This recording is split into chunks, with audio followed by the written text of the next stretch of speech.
안녕하세요. 김효석입니다. 하루 1책, 하루 한 권의 책을 읽어드립니다. 오늘 소개할 책은 진정성 마케팅입니다. 끌리는 브랜드를 만드는 9가지 방법이고요. 이 책은 서울대학교 경영대학 교수로 19년째 마케팅을 가르치고 있는 김상훈 교수님이 썼고요. 또 공동저자로 마케팅 광고 전문가 박선미님과 함께 썼습니다. 그러니까 학계와 업계의 왕고수들이 만났으니 대단하죠. 또 좋은 건 이 책이 되게 얇고 작다는 거. 얇지는 않다. 263페이지니까 근데 왠지 이제 작아요. 한 손에 쏙 들어오거든요. 그리고 글씨도 큼직큼직하고 안에 다양한 그림도 있고 그래서 좀 쉽게 느껴져요. 쉽지만 가볍지 않은 책입니다. 6페이지에 보면 왜 진정성 마케팅인가에 대한 의문을 던져요. 학부 학생들은요, 마케팅이 뭐냐라고 물으면 이렇게들 많이 대답한대요. 대학생들은 마케팅은 사기다. 마케팅은 교묘한 포장술이다. 마케팅은 낚시다. 뭐 이런 얘기요. 학생들은 전혀 다르게 생각해요. 그거는 마케팅에 대한 부정적인 시각이 굉장히 강한 것 같아요. 그런데 기업 임원들께 같은 질문을 던지면 마케팅은 고객의 니즈를 제대로 파악해서 시장을 세분화하고요. 뭐 이런 식으로 아주 길게 말씀하십니다. 근데 학생들은 짧고 간단하게 포장술이다, 낚시다, 뭐 이런 얘기를 해요. 아직까지 직장 생활을 안 해서 또 뭔가 팔아본 적이 없어서 그럴까요? 하지만 학생들의 대답은 소비자들의 목소리라고 할 수 있죠. 판매인의 기획자의 목소리가 아니라 순수한 소비자니까 어떻게 보면 정확할 수도 있어요.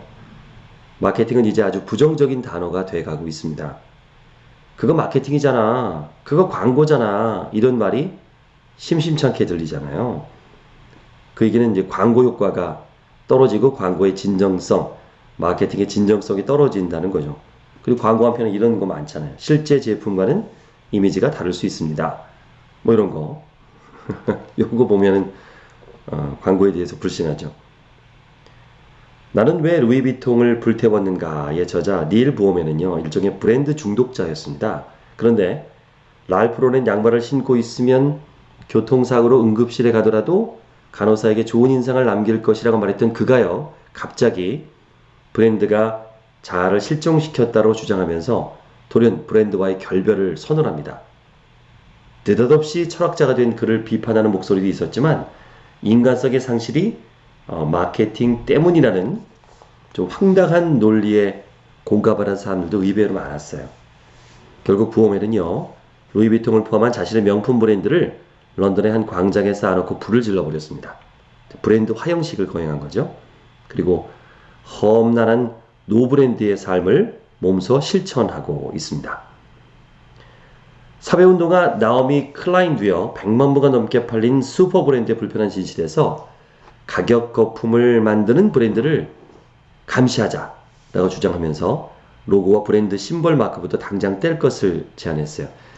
자, 이런 얘기가 왜 이 책 앞에 나오냐면 사람들은 이제 브랜드를 신봉하기도 하지만 반대로 브랜드를 혐오하기도 한다. 그것들이 이제 좀 불편한 마케팅, 거짓 마케팅, 가짜 마케팅에 실망한 거죠. 그래서 이제 마케팅도 변화해야 된다는 이야기를 앞쪽에 썼어요. 그리고 요즘 소비자들은 워낙 까칠해요. 옛날처럼 그렇게 순진하지 않습니다. 인터넷이 있고 또 후기가 있기 때문에 SNS가 있기 때문에 뭐 조금이라도 장난을 치면 금방 압니다. 샌드위치 가게인 서브웨이에서는요, 풋롱이라는 제품이 있었어요. 풋롱. 발 길이 정도로 길다. 샌드위치가 1피트 길이를 의미한다는 것으로 이해할 수 있었어요. 그런데 이 제품을 사간 고객이 줄자로 재보니까 1pt에서 1인치 부족한 12인치랬대. 11인치. 그래서 소셜미디어에 올라온 이 사진을 본 고객들은 항의가 막 빗발친 거예요. 회사가 긴급 해명을 했습니다. 우리 매장의 인기 상품인 풋롱은 제품에 대한 설명적 특징이지, 설명적 명칭이지 길이의 측정 단위가 아니다. 이 해명은 소비자들의 분노에 기름을 붓고요. 결국 최고 경영진이 머리 숙여서 용서를 구하게 됐습니다. 언젠가 한 기업인이 이 저자에게 이런 말을 했대요. 요즘 마케팅은 한마디로 뭔가요? 라고 물은 거예요. 잠시 생각하다가 저자는 대답합니다. 사과의 기술이 아닐까요? 사과하는 거 잘못했습니다. 이런 기술. 이렇게 대답했는데 지금 생각해보니까 참 잘한 대답인 것 같다고 합니다. 브랜드의 명성의 위기, 불신과 폭로의 시대에 아무리 조심한다고 해도 사과할 일이 생깁니다. 그때가 왔을 때 논리적인 해명은 결코 정답이 아니죠. 소비자가 원하는 것은 진정성 있는 사과와 실질적인 보상이지 변명이 아니거든요. 사과가 우선이고 해명은 그 다음이다. 소비자가 왕이다라는 말이 있잖아요. 근데 요즘은 바뀌었어요. 소비자가 왕이 아니라 소비자가 신이다, 가드다. 소비자는 전지전능하시기다. TV, 잡지, 매체 광고를 통해서 소비자와 일방적인 소통을 하던 시절 기업들은 제품의 장점만 얘기하고 약점은 감출 수 있었어요. 하지만 수많은 소셜미디어가 올라오는 사용 후기를 통해서 진실을 확인할 수 있게 된 후로는요. 그런 정보 비대칭이 완전히 사라지게 됐습니다. 그래서 진정성 마케팅이 중요하다라는 거죠. 그리고 진정성 마케팅으로 승부하는 다양한 사례들, 또 양심 경제라는 책에서도 또 그걸 이야기하고 있다. 뭐 이런 글들이 이야기 써 있습니다. 그래서 브랜드를 만들 때 인간적인 브랜드를 만들자. 휴머노이드는요, 인간의 모습을 한 인간형 로봇을 말하잖아요. 로봇에 대한 거부감을 낮추기 위해서 순진한 얼굴을 하고 있는 페퍼 같은 휴머노이드는요, 어린이들도 엄청 좋아합니다. 기업 브랜드도 인간적인 모습을 갖추면 소비자들이 더 좋아하지 않을까요?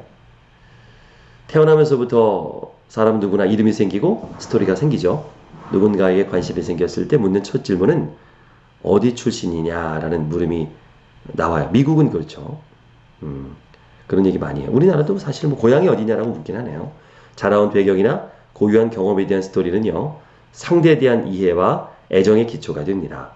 기업이나 브랜드의 흥미있는 탄생 스토리도 마찬가지죠. 나폴레옹의 왕관을 제작한 명품 브랜드로 성장한 주얼리 브랜드 시오메의 이야기는요, 뉴욕에서 되게 유명하죠. 또 뉴욕에서 약국으로 출발한 화장품 브랜드 키엘의 스토리는 이들의 브랜드의 정체성을 형성하는 데 핵심 기둥이입니다. 뚜렷한 인생 철학이 있는 사람은 많은 이들의 사랑을 받잖아요. 브랜드도 마찬가지입니다. Just do it. 딱 떠오르시죠? Just do it. 나이키 바로 떠오르잖아요. 나이키의 철학을 요약한 구호잖아요. 나이키가 오랜 기간 소비자의 사랑을 받는 이유이기도 하고요. 또 환경 문제나 사회적 이슈에 의견을 표출하고 행동하는 의식 있는 사람들이 존경을 받듯이 이른바 개념 있는 브랜드를 존경합니다. 기초 화장품 브랜드 도브가 진정한 아름다움에 대한 화두를 던지고요. 아웃도어 브랜드 타파고니아가 의류 재활용 캠페인을 펼치는 이유이기도 하고요. 이렇게 스토리가 있는 상품, 또 철학이 있는 브랜드, 겸손하고 정직한 브랜드, 또 성장 지존이 있는 브랜드, 의식이 있는 브랜드에 대한 소개들이 자세히 나와 있어요. 각 파트별로 개성 만점 브랜드, 따뜻한 감성 브랜드, 수다쟁이 브랜드, 언더독 브랜드, 그러니까 열정과 의지로 똘똘 뭉친 브랜드를 이제 언더독 브랜드라 그러는데, 그런 거에 대한 소개가 하나하나씩 잘 돼 있어서 재미나게 읽을 수 있고요. 우리가 브랜드를 이해하는데, 또 개인도 그래요. 꼭 기업체가 아니더라도 개인도 자기 이름이 브랜드잖아요. 자기 이름을 딱 댔을 때 사람들이 어떻게 떠올리는가, 어떻게 각인되는가, 기억하는가, 이런 면에서도 도움이 되지 않을까 싶어서 이 책을 권합니다. 진정성 마케팅, 김상훈 교수님의 쓴 책 소개해드리고 있습니다. 27페이지. 프랑스 파리에 방동광장이라는 곳이 있어요. 광장 한가운데는요, 아우스테르리츠 전투에서 대승을 거둔 나폴레옹을 기념해서 세운 탑이 있는데요. 이 탑은 러시아와 오스트리아 군대에서부터 빼앗은 수백 개의 대포를 녹여서 만든 것이라고 합니다. 44m의 탑을 나선형으로 감고 있는 청동부조는 나폴레옹의 무용담을 표현한 거고요. 이 광장을 둘러싼 상점들 가운데서 시오메가 있습니다. 주얼리 명품 쇼메에는 나폴레옹과의 깊은 사연이 있어요. 쇼메의 주인 마리 에티엔 니코가 젊은 장교 나폴레옹 보나파르트를 가게에 숨겨서 보살폈는데요. 그 인연으로 황제에 즉위한 나폴레옹의 왕관 제작을 맡게 됐고요. 이후 프랑스 왕실의 전속 보석 세공사가 됐다는 얘기입니다. 방동광장의 나폴레옹 승전탑이 바라보이는 쇼메 매장. 이 단순한 이미지만으로도 쇼메라는 브랜드의 역사적 진정성이 생기는 거죠. 그러니까 여기에서 원래 가게가 있었고 여기서 보나파르트를 숨겨준 게 아니었는데 그런 상징성을 만들어서 가게 안에도 그런 스토리가 있죠.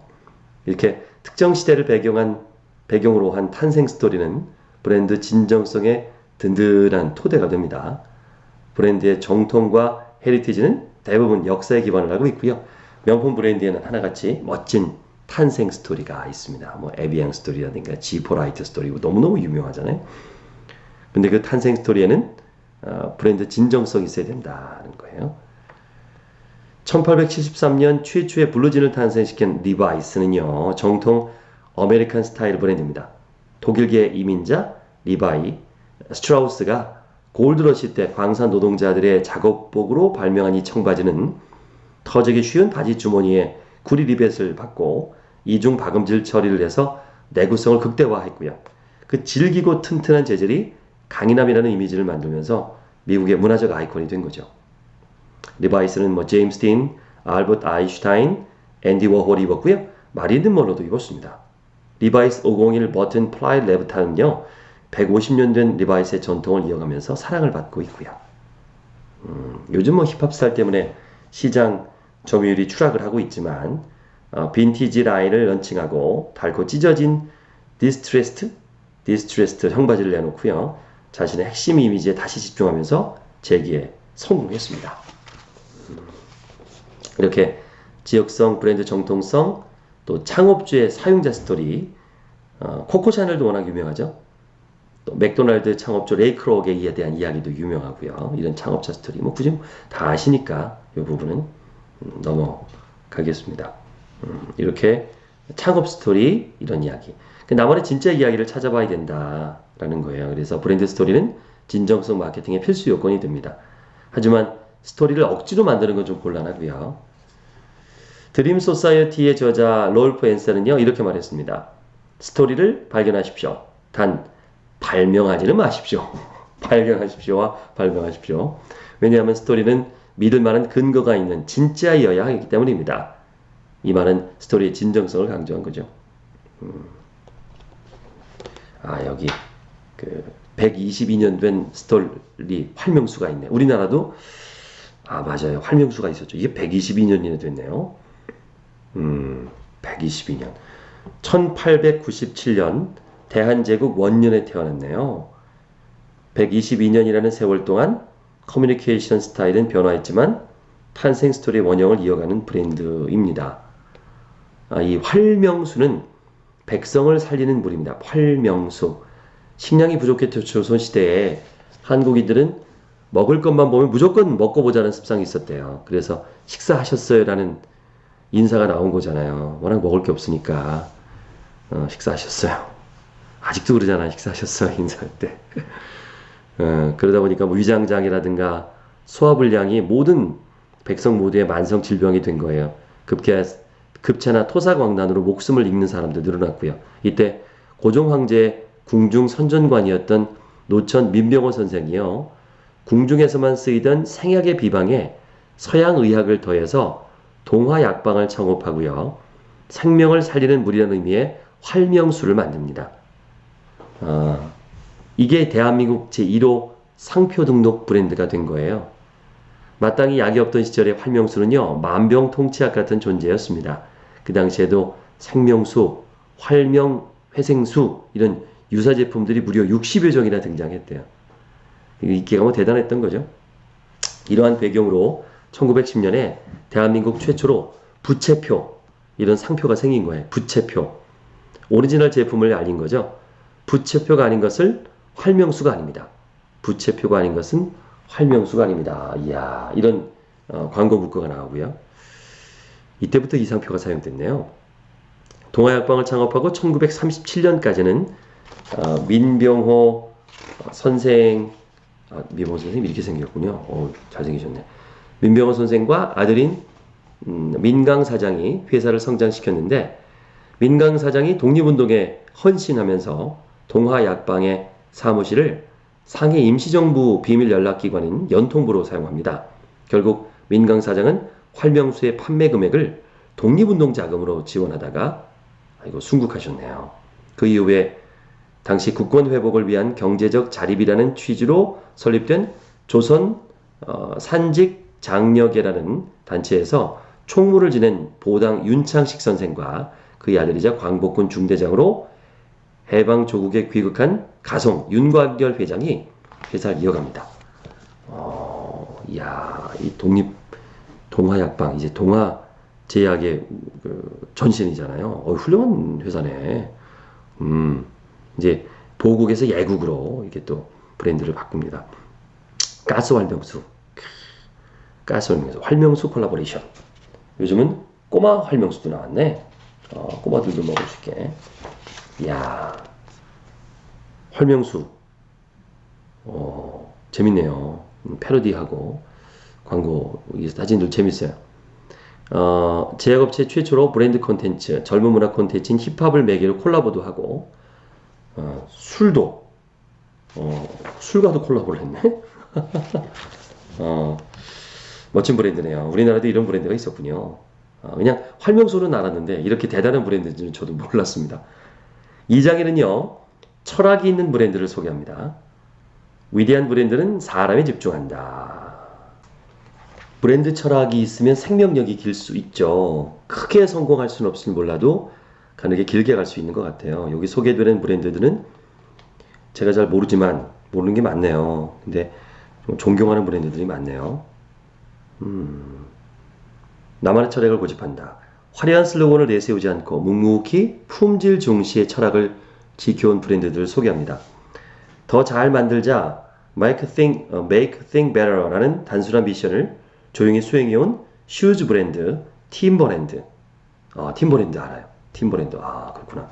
인근 농장에서 직접 재배한 곡물로 19세기 정통 방식의 위스키를 만드는 코퍼시.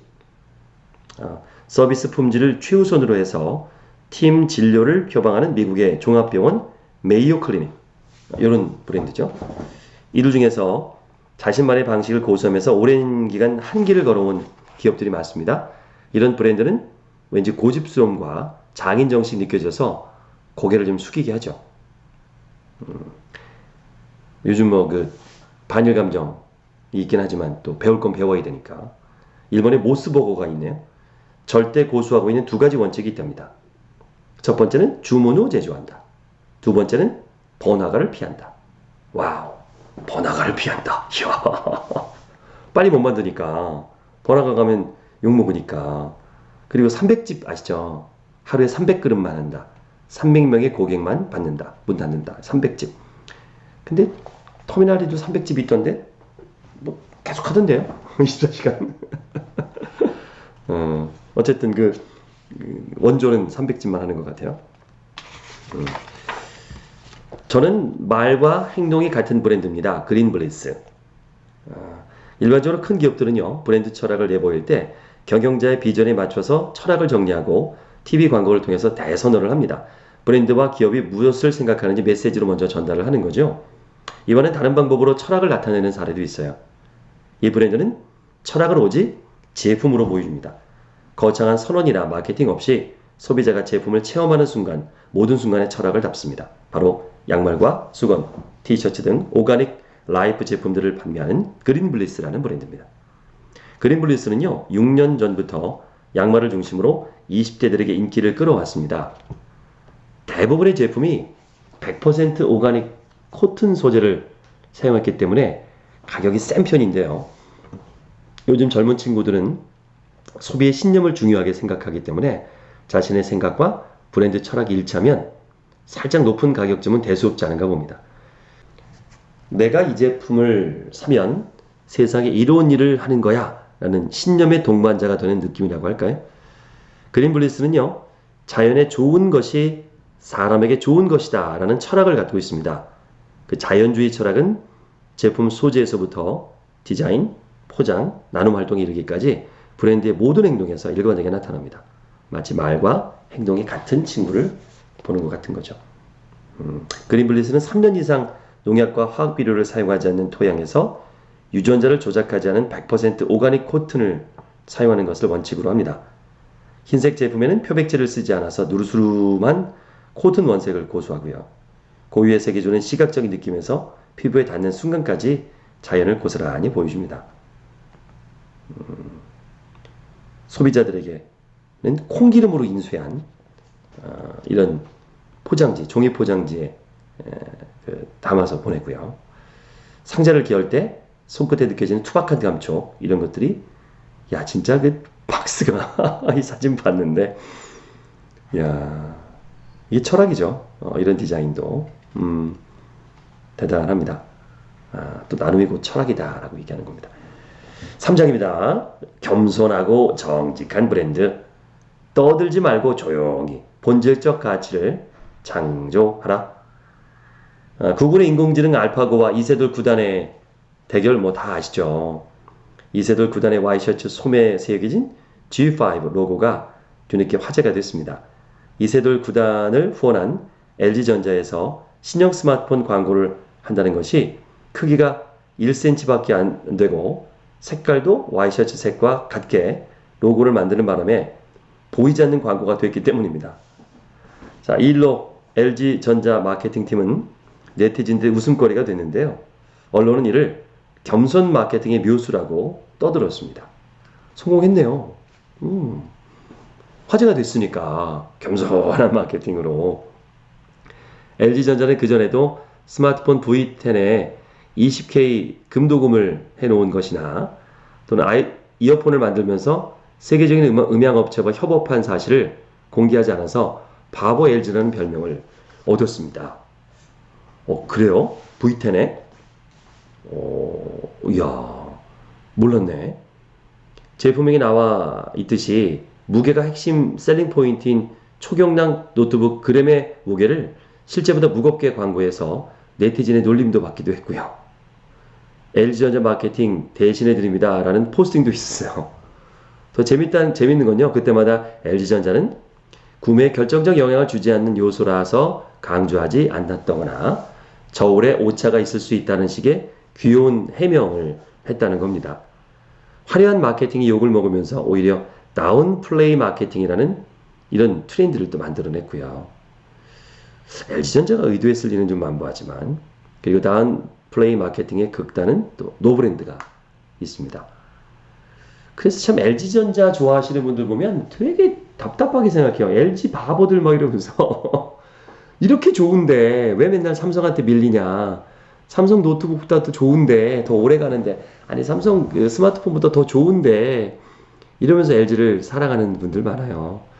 겸손한 마케팅이라고 진짜 해야 되나? 진짜 바보니까. 둘 다일 수도 있고 아닐 수도 있고. 노브랜드. 노브랜드도 그렇죠. 결코 이게 브랜드를 강조하지 않는 그런 노브랜드 열풍이 지금 세계적으로 일고 있고, 우리나라도 노브랜드가 지금 또 막 인기를 얻고 있죠. 로우 브랜드. 만만한 브랜드의 가벼운, 겸손한 브랜드. 비과시 소비자 트렌드, 조용한 약진. 여러분 로고가 크게 찍힌 상품을 좋아하세요? 아니면 멀티매트 작은 로고가 박힌 상품을 좋아하세요? 한때 거대한 심볼 마크가 그려진 폴로, 라코스테, 헤지스티저스가 유행했잖아요. 근데 요즘 반대로 비과시 소비가 또 유행이에요. 아예 로고가 없는 보테가 베테나 제가 브랜드 잘 몰라요. 보테가 베테나 같은 명품 가방의 인기가 올라가고요. 파트론이라는 데킬라는 병에 붙이는 금방 라벨의 크기를 줄였습니다. 럭셔리 브랜드의 소비층이 넓어지니까 자신만의 취향을 과시하고 싶은 상류층 소비자들이 비과시 소비를 선택하고 있다는 설명도 있고요. 벤츠는 그냥 뭐 앞에 그냥 로고가 엄청 크죠. 벤츠 좋아하는 분들. 과시하는 브랜드도 있지만 겸손한 브랜드도 있어요. 조금은 부족해도 솔직한 브랜드가 좋잖아요. 누군가 약점을 좀 인정해 인정하면 신뢰가 좀 높아지죠. 댓글로 호평 일색이면 오히려 의심을 받는 시대가 또 됐어요. 재미난 사례를 소개해 드릴게요. 한 싸구려 호텔은요, 당당하게 자신의 단점을 커밍 아웃 한 다음에 명소가 됐습니다. 암스테르담에 있는 한스 브링커 버짓 호텔인데요. 객실 TV는 물론이고 거울과 화장대도 없는 이 호텔은 친환경을 위해서 난방 시설과 엘리베이터를 만들지 않았다고 뻔뻔하게 주장합니다. 자칭 세계 최악의 호텔이라는 광고에는 호텔 입구에 개똥이 있을 수 있으며 객실 문이 잘 안 잠기니까 조심하라는 식으로 단점들을 늘어놓습니다. 부대 시설이 열악한 만큼 가격은 유럽 최저라는 걸 강조하기 위한 광고예요. 이 광고 후에 객실 예약률이 크게 올랐고요. 무엇보다 투숙객들의 불평불만이 싹 사라졌습니다. 왜? 최악을 기대하고 왔으니까 뭘 불평하겠어요. 패스트푸드가 소화 비만의 원인임을 어느 정도 인정한 프랑스 맥도날드는요, 어린이들은 일주일에 한 번만 맥도날드에 오세요 라는 광고를 했대요. 분유회사인 네슬레가 모유 수유의 우수성을 알리는 캠페인을 벌이면서 출산 직후에는 모유 수유가 좋으니까 그것이 정 어렵다면 자사 제품을 이용하는 것도 나쁘지 않다 라는 것을 또 썼대요. 이거 이제 심리적 공명이라는 건데 정직성 커뮤니케이션 방식으로 이해할 수 있겠습니다. 이거 재밌네요. 이렇게 정직한 겸손한 마케팅도 좋죠. 그래서 모나미 153 평범합니다. 그래서 특별합니다. 모나미 153 왜 153인지 알았어요. 처음 나왔을 때 15원 가격이었대요. 싸게 나오기 위해서 1963년에 15원 가격이 나왔대요. 그리고 63년에 나왔다. 그게 아니고 세 번째 자체 기술로 만들었다 해서 세 번째 153 이런 문구가 붙었네요. 153 그래서 친구 같은 국민생활기구죠. 153 볼펜 금방 알 수 있잖아요. 싸잖아요. 정말 제일 저렴하잖아요. 그런 브랜드 가치가 있는데 요거를 다시 이제 내세워서 새로운 모나미 153이라는 브랜드로 실용적 진행 또 리미티드 에디션 평범함의 차별화로 지금 인기를 끌고 있네요. 모나미 153 그리고 그 모나미 153이 만든 모나미라는 브랜드를 소개해드렸습니다. 진정성 마케팅 소개해드리고 있습니다. 이번에는 5장으로 좀 건너뛸게요. 의식 있는 브랜드, 사회적 이슈에 반응하는 개념 있는 브랜드가 되라 라는 제목입니다. 브랜드는 기업의 영혼이다. 의미 있는 신념을 상징하지 못하는 브랜드는 살아남을 수 없다. 양심경제라는 책에 나온 구절입니다. 이 책의 저자인 스티븐 오버먼은요, 선한 것이야말로 멋진 거고 착한 일을 하는 것은 그야말로 끝내주는 것이라고 말합니다. 사람과 마찬가지로 개념이 없는 기업은 비난을 받고 의식 있는 기업은 칭송을 받습니다. 펩시에서 다이어트 콜라의 알루미늄 용기를 날씬하게 만들어서 스키니캔이라는 별명의 음료를 출시한 것에 대해서 어떻게 생각하시는지라고 물어요. 아주 창의적인 것 같죠. 하지만 이 회사는 마른 모습이 보기 좋다는 그릇된 관념을 퍼병했다는 이유로 맹비난을 받게 됩니다. 사회적 이슈에 대한 공감 능력이 없다면 존경받는 브랜드가 될 자격이 없죠. Don't buy this jacket. 이 옷 사지 마세요 라는 광고를 본 적 있으신가요? 아웃도어 브랜드 파타고니아의 아주 유명한 광고입니다. 버려지는 옷이 환경을 파괴하니까 새 옷을 사지 말고 입던 옷을 1년 더 입으라는 뜻입니다. 옷이 해져서 사야 하면 중고 의류 사이트에서 사고 거기에 도저히 마음에 드는 옷이 없다면 매장에서 구입하되 10년 이상 입겠다고 약속하라는 겁니다. 이 회사는요, 캐시미어와 울의 가공 프로세스를 최소화하고 염색을 하지 않았고요. 디자인과 생산 과정에 이른바 순수 원단을 사용하는 것으로 유명합니다. 아주 미국적인 느낌의 이 옷은 솔직히 우리 취향인 좀 아닐 것 같은데 그래도 좀 개념이 있는 사람이 되고 싶다면 이 파타고니아를 사서 입는 것도 좋겠죠. 브랜드를 입는 거죠. 이거는 옷을 입는다기보다는 그 가치를 입는 거죠. 그럼 과연 소비자들은 착한 브랜드의 프리미엄을 지불할까요? 존 코트와 레미 투르델 이 두 명의 학자는 소비자들이 윤리적인 기업의 제품에 더 기꺼이 많은 돈을 지불할 의사가 있다는 사실을 밝혀냈습니다. 더 의미 있는 발견은요, 비윤리적인 기업에 대한 응징의 수준이 윤리기업에 대한 보상보다 크다는 겁니다. 소비자의 구매 기준이 바뀐 거죠. 아무리 맛있는 빵집이라도 사장이 종업원을 부당하게 대한 사실이 알려지는 순간에 고객이 발걸음을 돌립니다.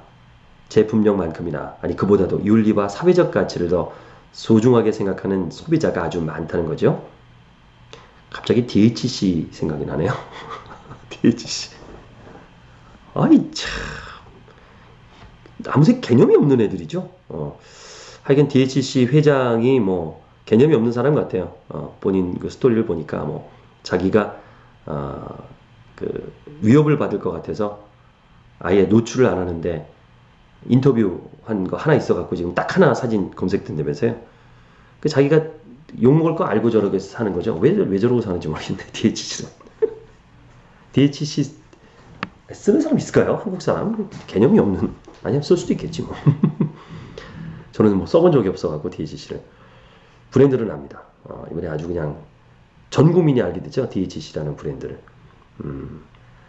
착한 소비가 똑똑한 소비와 동의어가 됐고요. 개념 없는 비윤리적인 사회적 요구에 둔감한 기업은 큰 경제적 리스크를 만나게 됩니다. 코즈 마케팅이라고 들어보셨어요?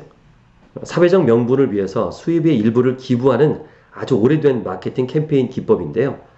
1983년에 아메리칸 익스프레스가 자유의 여신상 복원을 위해서 기부한 것이 큰 성과를 거두면서 주목받았습니다. 이 캠페인으로 실제로 시작한 지 5개월 만에 아멕스 카드는 신규 발급이 45%, 거래 빈도가 28% 증가했대요. 요즘 아주 통 큰 기부를 하는 기업들도 많은데요. 기부시계라는 별명이 있는 호주의 시계 브랜드 모먼트 워치는요. 판매 수익의 판매 수익이에요. 와우, 30%? 판매 수익의 30%를 세계 각국의 보육원이나 난민 지역에 전달을 한대요.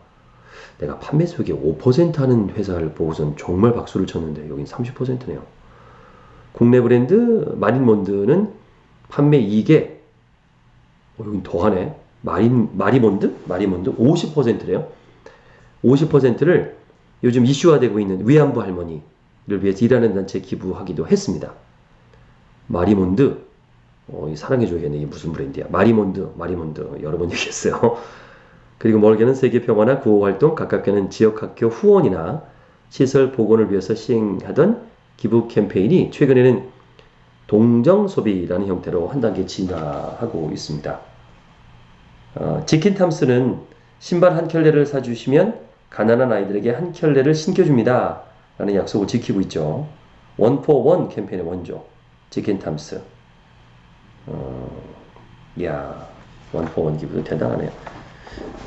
호기심 맥괴물 젠틀몬스터